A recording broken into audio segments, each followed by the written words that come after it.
नमस्ते जी। मैं धर्मेंद्र कटारिया, ज़िला बिजनौर, उत्तर प्रदेश से। आज हम जिस तत्व के बारे में चर्चा करेंगे वह है परमात्मा। परमात्मा का संधि विच्छेद करें तो वो आत्मा जो परम है, जो सबसे उत्तम है, वो जो सबसे सूक्ष्म है और सबसे महान है, सर्वज्ञ है, सर्वव्यापी है। तो परमात्मा इतना सूक्ष्म है कि उससे सूक्ष्म कुछ नहीं, और इतना महान है, इतना बड़ा है कि पूरे ब्रह्मांड उसके अंदर समाया हुआ है। बताया जाता है कि सारा ब्रह्मांड उसके 1/4 हिस्से के अंदर निवास करता है। अतः ऐसे महान महानद परमात्मा को मैं बार बार नमस्कार करता हूँ।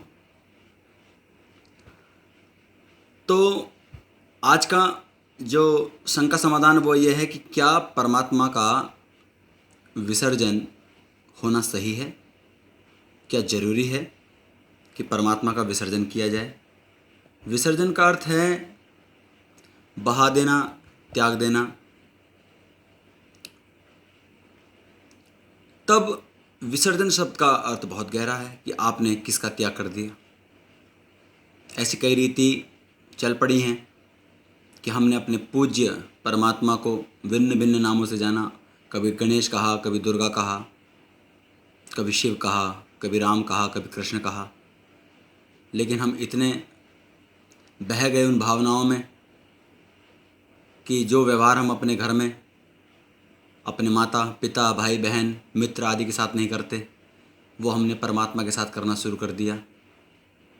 वैसे हमारी इच्छा नहीं होती है कि हम इस काम को करें, लेकिन मनोभाव में दुनिया को देखकर और उसमें परमात्मा को यह दिखाने के लिए कि हम आपके कितने बड़े पूजक हैं, आपका कितना चाहते हैं, परिवार से भी ज़्यादा मान आपका करते हैं, और चूँकि लाखों करोड़ों लोग इसमें शामिल हैं, तब वो कार्य हमें गलत भी नहीं दिखाई देता। लेकिन हमें थोड़ा विचार तो करना ही चाहिए, क्योंकि वो परम पिता परमात्मा है। उसने हम सब जीवों को यह सृष्टि रूपी वातावरण दिया है। तो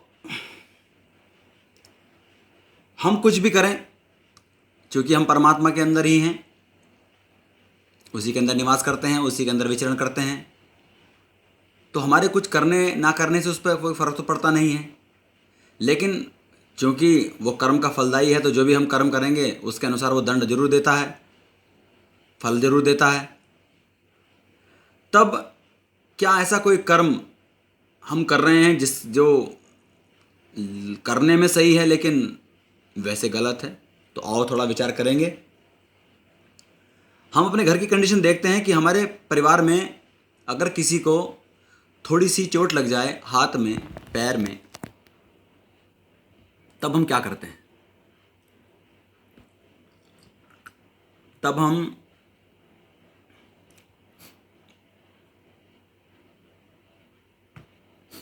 हम क्या करते हैं? उसका प्लास्टर कराते हैं, उसको दिखाते हैं, डॉक्टर को दिखाते हैं, 2 महीने तक उसका इलाज कराते हैं, हड्डी जुड़ती है, फिर वो पुनः काम करने लगता है। और ये तो हम उसके साथ भी करते हैं कि जिसे हम जानते नहीं हैं, कि रास्ते में हमसे कोई टकरा गया या हमें पड़ा मिला, उसके साथ भी कहते हैं कि जानवरों के साथ भी हम ऐसा करते हैं कि उसकी हड्डी को भी प्लास्टर लगवाकर पशु के डॉक्टर से ठीक करने का प्रयास करते हैं।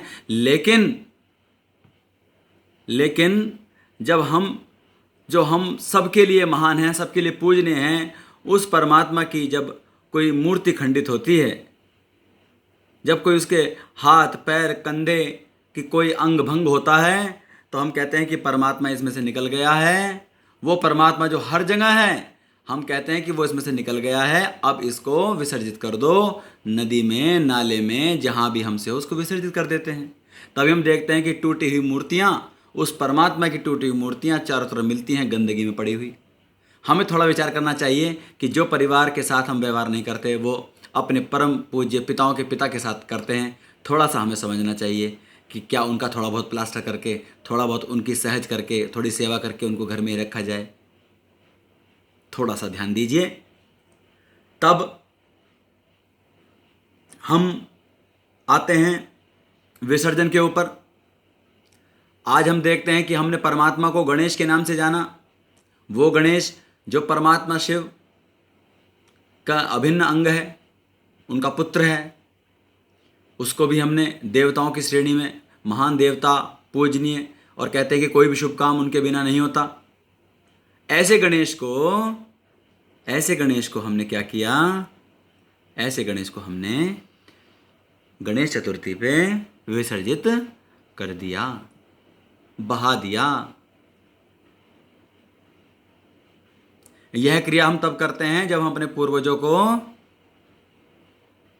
जो हमारे परिवार के बड़े हैं या छोटे हैं, जब वो मर जाते हैं, उनका अंतिम दाह किया जाता है, तो उनकी जो राख है वो नदी में विसर्जित की जाती है। ऐसे हम उसको विसर्जित कर देते हैं। और दुर्भाग्य यह है कि ऐसे हमारे महान देवता, हमारे ऐसे परमात्मा के अंश, उन गणेश जी को हम नदियों में, नालों में पड़ा हो पाते हैं और अंध भावना के अंतर्गत हम अपने परमात्मा का नाश करते हैं।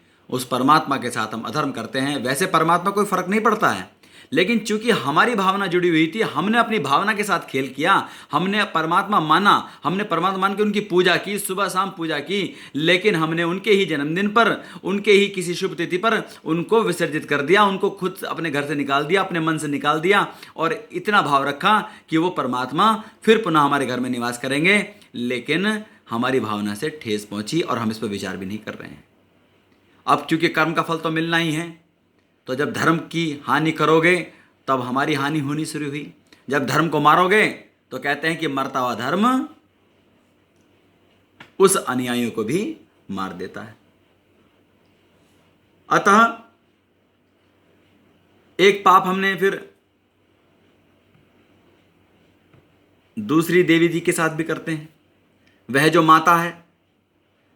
माता है, वो जो पूजनीय है, वो दुर्गा, उनके साथ हम क्या करते हैं जी? उनको भी गणेश जी की तरह विसर्जित कर देते हैं। वो जो इतने राक्षसों के संहारनी हैं, वो जो हमारी पूजनीय है, उसकी लगातार पूजा करते हैं, लेकिन उसके बाद उनका भी विसर्जन कर देते हैं। थोड़ा सा विचार करना चाहिए कि हम अपने देवताओं के साथ, अपने उन परमात्माओं के साथ क्या कर रहे हैं जिनसे हमारे भाव जुड़े हैं। वैसे चूंकि परमात्मा के अंदर ही हम सब हैं और परमात्मा के अंदर ही उसकी मूर्ति विसर्जित की जा रही है, तो परमात्मा पर इसका कोई असर नहीं पड़ता। लेकिन चूंकि हमने माना कि हमने उस परमात्मा की मूर्ति बनाई, कभी देवी के रूप में बनाई, कभी गणेश जी के रूप में बनाई, कभी शिव के रूप में बनाई, और हमने उसका खुद ही विसर्जित कर दिया। हमने अपने धर्म को मारने का प्रयास किया, इसलिए धर्म ने हमको मार दिया। अतः आज हिंदू की जो स्थिति है वो इसलिए दयनीय है क्योंकि हमें अपने भगवानों के साथ अच्छा नहीं किया, हमने अपने धर्म के साथ अच्छा नहीं किया, हमने उसका मान न रखा, तो वही हमारा मान कैसे रखता। इस कड़ी में हम देखते हैं कि सबसे ज्यादा अपमान हमने जिस देवता का किया वो हमारे पूजनीय हनुमान जी थे। तब एक नाटक आया, उस नाटक के अंदर हमने देखा, रामायण सीरियल आया कि माता अंजनी तो महिला हैं और उनके पुत्र जो हनुमान हैं वो बंदर है। उनके पिता भी बंदर हैं, लेकिन उनकी शादी एक महिला से हुई, उनका पुत्र एक बंदर हुआ। उनकी पुत्री, अगर उनकी पुत्री हुई तो वो पुत्री महिला हुई, लेकिन पुत्र बंदर हुआ। वैज्ञानिक सम्मत ना होने के बाद भी भावनाओं में बहकर हमने दो वर्गों को जोड़ दिया, बंदर के साथ स्त्री। ये हम मान सकते हैं कि गुलामी काल में हमने ये करने को मजबूर हुए। ना ऐसा सृष्टिवत होता है कभी, ना आज हुआ, ना आगे कभी होगा, लेकिन हमने भावनाशील होकर माना कि हमने बंदरों के साथ में स्त्रियों को दिखाया, मातृशक्ति का अपमान किया, और हमने अपने भगवान को, हमने अपने परमात्मा हनुमान जी को क्या बना दिया? बंदर बना दिया। वो ब्राह्मण, वो क्षत्रिय जो ब्रह्मचारी था, वो जिसे चारों वेद का ज्ञान था, वो हनुमान जो पूरी दुनिया में सर्वश्रेष्ठ बलशाली था, उसको हमने बंदर बना दिया। अरे बंदर बनाते तो भी उत्तम था। चलो बंदर पूजनीय है, बंदर चलो केले खा लेता है, फल खा लेता है, लेकिन सोचो पंचमुखी हनुमान बनाकर क्या किया? ध्यान से देखो, देखो ध्यान से कौन कौन से चेहरे लगाए। सूअर का चेहरा लगाया, सूअर क्या खाता है। घोड़े का लगाया, शेर का लगाया। हमें शर्म ना आई। अपने महान पूर्वजों के साथ, अपने महान परमात्माओं के साथ, अपने महान देवताओं के साथ हमने इतना घोर अपराध किया। अपने धर्म के साथ हमने ऐसा घोर अपराध किया। अतः धर्म ने हमारे साथ भी उसका फल दिया, दंड दिया। और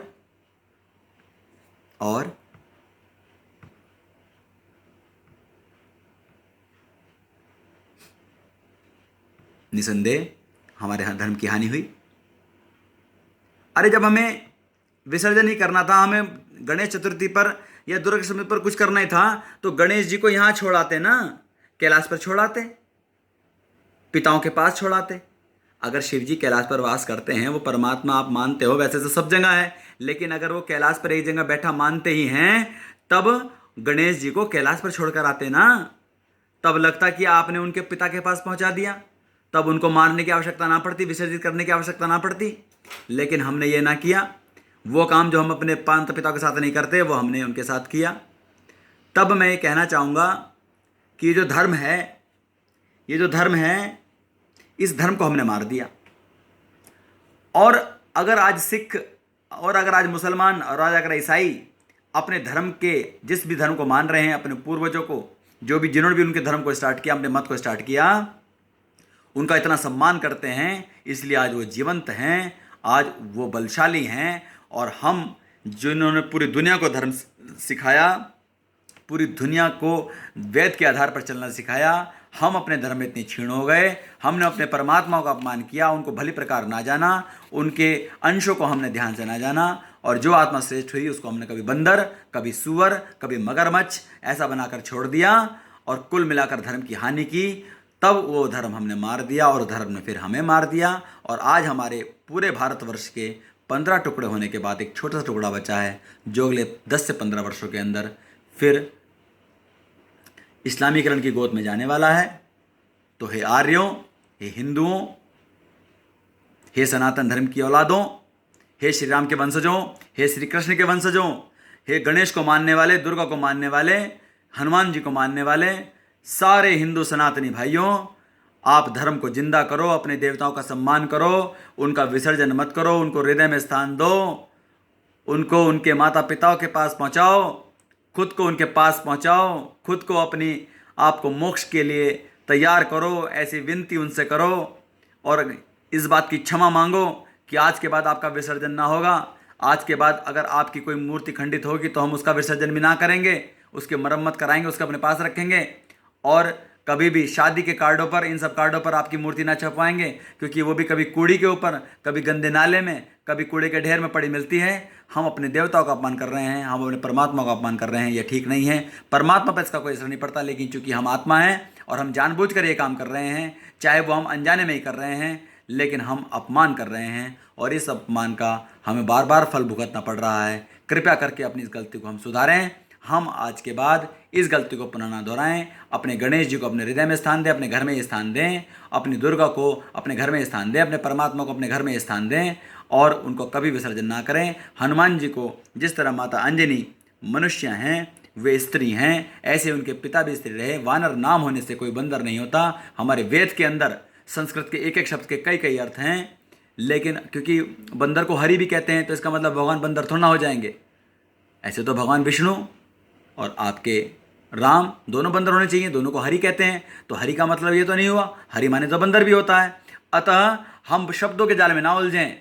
जैसे जैसे हमारे पूर्वज हुए, अरे ब्रह्मचारी कौन हो सकता है, चारों वेद का ज्ञाता कौन हो सकता है, व्याकरण को कौन पढ़ सकता है, दुनिया में बलशाली कौन हो सकता है, वो बंदर तो नहीं हो सकता, वह तो मनुष्य ही हो सकता है। तो हम इस चीज़ को सुधारें, भावनाओं में ना बहें कि ग्रंथों के आधार पर हम अपनी मनुष्य जाति को नकार दें, और हम छोटे छोटे जो पशु हैं उन पशुओं को अपने महापुरुषों से तुलना कर देते हैं, उनके ऊपर उनके चेहरे लगा देते हैं। इससे घोर अपमान अपनी संस्कृति का हम नहीं कर सकते। इस संस्कृति के अपमान को बंद करें, संस्कृति की रक्षा करें। संस्कृति आपकी रक्षा करेगी, वैदिक संस्कृति आपकी रक्षा करेगी, सनातन संस्कृति आपकी रक्षा करेगी।